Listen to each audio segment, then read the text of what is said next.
Welcome, energetic viewers, to this week's Healthy Living, featuring two vibrant fitness and nutrition experts who will discuss why the vegan diet is the best choice for those seeking to achieve peak athletic performance and lifelong health, as well as the advantages of regular exercise.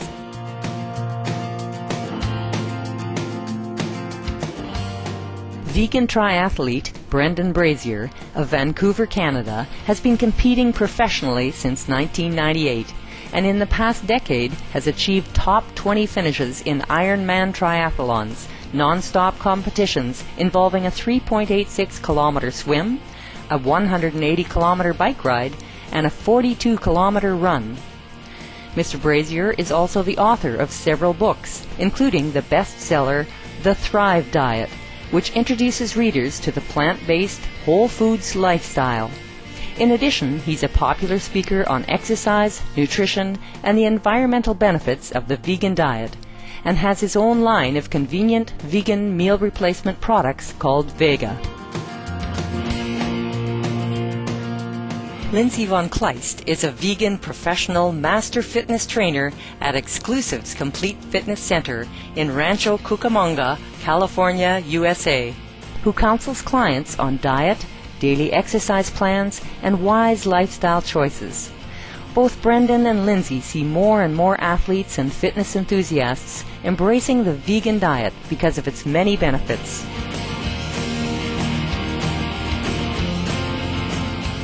There are fortunately a lot more athletes who are starting to eat plant-based. Vegan athletes are becoming less and less unique, and within 10 to 15 years, I think that will basically be the standard. I don't think athletes will eat animal products anymore, not ones who want to be competitive. I really think that's the way things are headed. And we'll see records being broken too athletically. We're going to continue to see better and better performances, and part of that is going to be attributed to their better nutrition. So I think it's going to play a big role in the future of sport. I have a lot of clients who are actually open to cutting out all meat, and then we just start on the dairy. And I have some more open than others, but I have a lot of people really open to the idea. And they're actually really surprised, especially my clients who cut out red meat and poultry, that they feel so much better right away. I mean, the results are pretty immediate how they feel as soon as they're done cutting those out of their diet. They're noticing better recovery times from eating more plant-based, which means they can schedule workouts closer together, which means they can train more, which means they improve faster. So there's some really good base things that are helping athletes improve performance. And reducing inflammation, too, by eating more alkaline-forming foods helps improve muscle functionality. And when muscle functionality goes up, inflammation goes down. When inflammation goes down, your muscles are able to lift heavier weight, and lifting heavier weight makes you stronger. So it doesn't necessarily make you a better athlete, but it does allow you to train harder, which is what makes you a better athlete. So it will pave the road, basically, to better athletic gains. And like I say, a lot of top-level athletes are experiencing this and realizing that more plant-based whole foods are going to boost athletic performance. So that's definitely happening.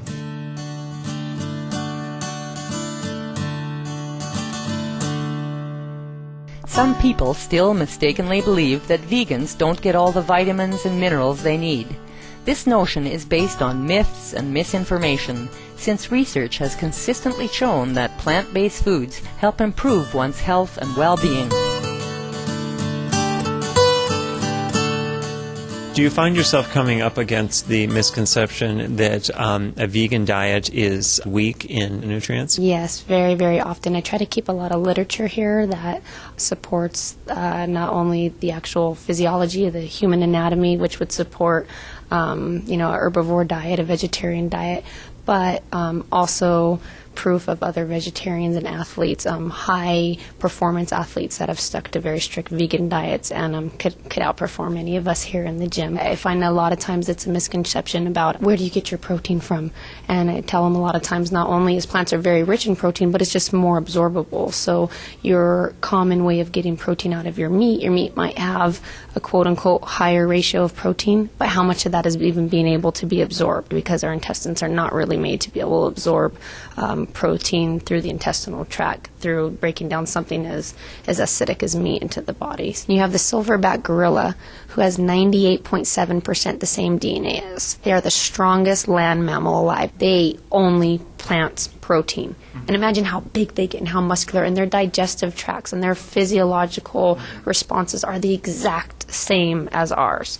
So if you're worried about getting strong enough, that should be a great example how you can take a mammal who's very similar to us and have them be strong and muscular and not eat a single piece of animal-based protein.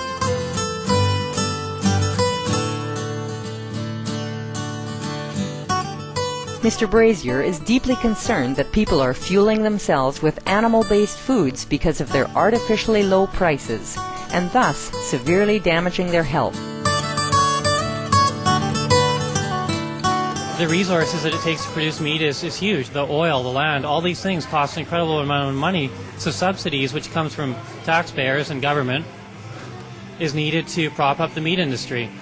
And that's why you can go to McDonald's and buy a hamburger for $1.99. It should cost, if it's free market system, $35 about, based on the oil it takes to produce and all these things. So, I mean, we are inadvertently supporting that through our taxes, which is frustrating for a lot of people who don't want to see that happen. And then, of course, we also subsidize the healthcare system. We make people sick by having the food so cheap because it's subsidized, and then they buy it, and then they get sick, and now we have to bail them out by, having a healthcare system. So we're funding the cause of the problem, and then we're funding a symptom-treating medical system.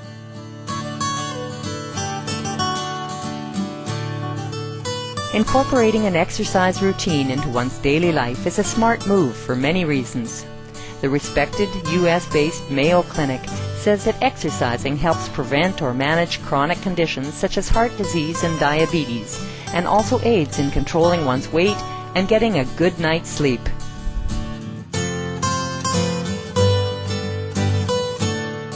So when you exercise, you stimulate the right side of your brain, which is the creative side, and that helps creative thought flow. So the idea is to help turn on creativity. And I also focus on not just the outcome of the exercise, but the process of exercising itself. It's about trying to make it lifestyle. I like what I like to call a realistic workout. I don't like to use a whole lot of machines.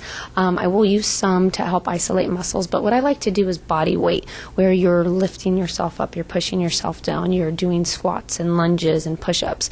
My workouts consist of about a half-hour workout of a pretty intense. I choose a body part, either an upper body or a lower body. I do cardio intervals in between, jumping jacks, or sometimes just jogging in place and jump rope.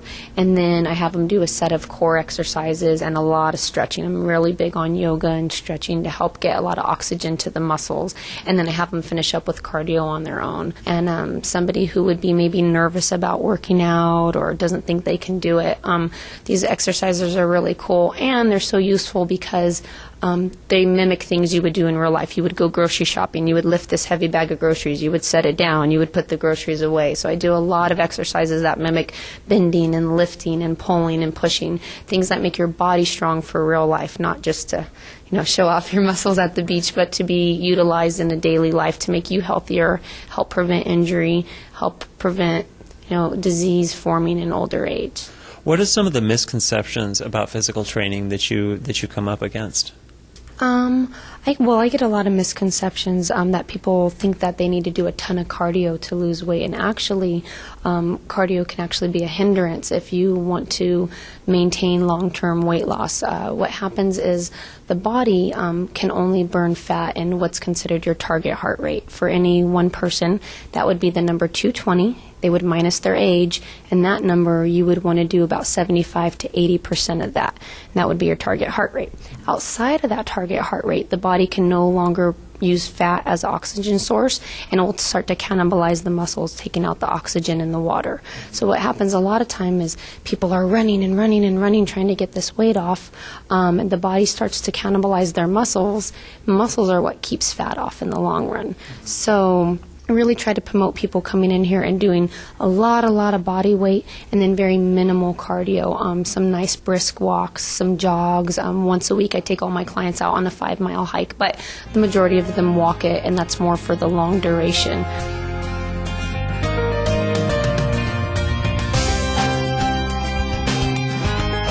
Our thanks go to Brendan Brazier and Lindsay Von Kleist for introducing us to their active vegan lifestyles and for providing us with wonderful advice on conditioning and wellness.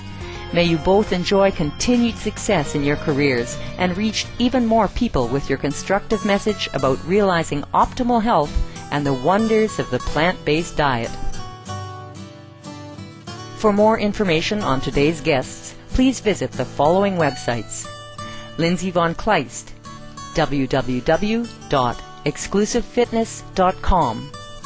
Brendan Brazier, www.brendanbrazier.com. Books by Mr. Brazier are available at www.amazon.com. His vegan food line is available at www.myvega.com.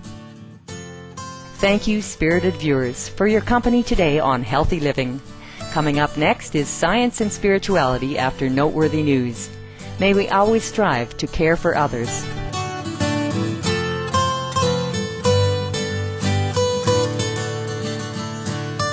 For more details, please visit www.suprememastertv.com/HL.